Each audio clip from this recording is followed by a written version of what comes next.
Indudablemente, la presencia de San Luis del Palmar en el proceso, digamos, en el conjunto de las peregrinaciones hacia Itatí en este caso, es uno de los ejemplos más importantes, más evidentes que tenemos en Corrientes.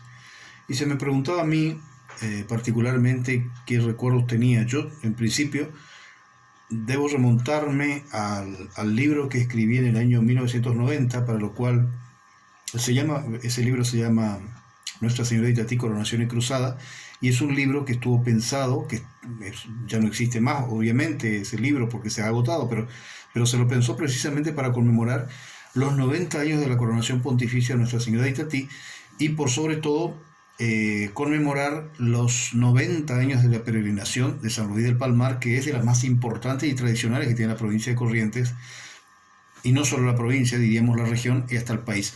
Es curioso porque la peregrinación de San Luis del Palmar, con sus famosas carretas, que ojalá volvieran en su sentido más original, digamos, que existiera algún tipo de asociación, corporación que vele por la preservación tradicional de las carretas con sus ruedas, con sus rayos de madera, con sus conformación más conservadora, digamos. Ojalá se pudiera recuperar esa tradición en ese aspecto, ¿no? Porque el resto existe de hace más de 100 años. Tiene mucho que ver, y a eso voy, tiene mucho que ver con la peregrinación de la Virgen del Rocío en España. Creo que es en Andalucía. Y tiene muchos elementos en común. Y cuando yo preparaba mi libro en el año 1990, Coronación y Cruzada, me acuerdo que eh, la entrevisté a mi propia abuela, doña María Clotilde Niñas Ascuaga, quien me contaba cómo era la llegada de los peregrinos a principios del siglo XX y que estos se alojaban, no existía casa de promeseros, la casa de promeseros de 1913, en Itatí estamos hablando, estos se alojaban en las casas de las familias más conocidas. Y puntualmente quienes peregrinaban, y bueno, peregrinaban, encabezaban esa peregrinación familias muy conocidas de San Luis del Palmar, que también, lógicamente, iban acompañadas de toda, digamos, su servicio, sus peones, los campesinos, quienes poblaban los campos, las estancias de estas personas. Me acuerdo apellidos viejos como los Duarte, los Pérez, creo que Galarza, Núñez, los Núñez, tan viejos, tan antiguos. Bueno, y me contaba mi abuela que la llegada se daba a través del viejo camino real, el que nosotros conocemos como el camino viejo, el camino, la ruta antigua que une Itatí con Ramada Paso, y que se hacía una llegada, se separaba, digamos, esa peregrinación en la zona del Atajo, donde en 1943 se levantó el humillador que existe hasta ahora. Y que la llegada era indudablemente de una gran trascendencia para ambos pueblos, porque cambiaban totalmente la quietud poblana, como diría Gordión Anilla, en el caso de Itatí.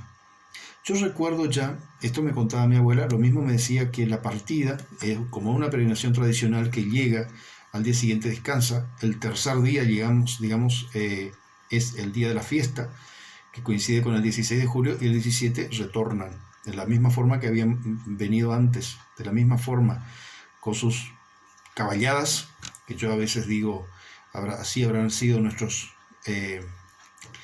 ejércitos libertadores, allá en el siglo XIX, con sus caballadas, con sus carretas, con todo lo necesario para tantos días de peregrinación. Yo las llamo las cruzadas, como las cruzadas de la Edad Media también, en busca del Santo Sepulcro. Bueno, el padre Roldán en nuestro prólogo decía precisamente eso, es una peregrinación que rememora todas las tradiciones más viejas del cristianismo milenario.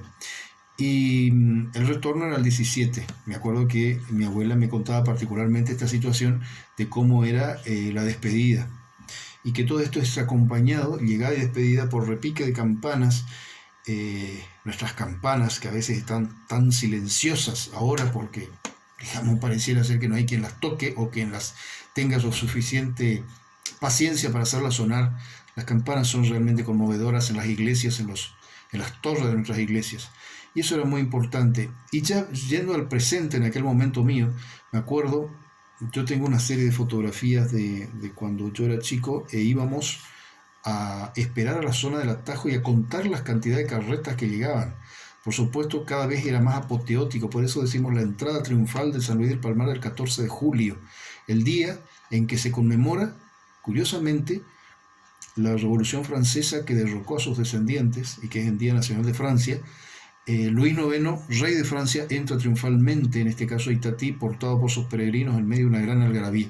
Yo me acuerdo cuando era chico, y de esas fotografías tenemos, cuando íbamos en el auto de mi casa a la zona del Atajo a ver pasar, en épocas del padre Ortiz, párroco del pueblo de San Luis del Palmar. Y también me acuerdo la entrada y el rodeo a la plaza mayor nuestra, a la plaza de Fray Luis de Bolaños de Itatí, con toda la caballería, digamos, con toda la caballada y todo ese tintineo de la platería que se exhibía en esas ocasiones muy particulares. Todo eso acompañando al Santo Rey que llegaba hasta el trono de Nuestra Señora, la pura y limpia Concepción de Itatí. Y también la partida del día 17 de julio muy de temprano. O sea que son hechos muy trascendentes, muy particulares y muy conmovedores al momento de hacer, digamos, de revisar ese pasado tan lindo que hace a nuestras tradiciones más conservadoras, que yo no sé por qué a veces se denigra tanto lo conservador. Esas son nuestras tradiciones identitarias y ante el mundo globalizado son las tradiciones que debemos mantenerlas, promoverlas, disfrutarlas, exhibirlas y enseñarlas y sostenerlas en su sentido más profundo, más puro, porque son realmente el espejo de nuestra sociedad. No hay que tener miedo a eso.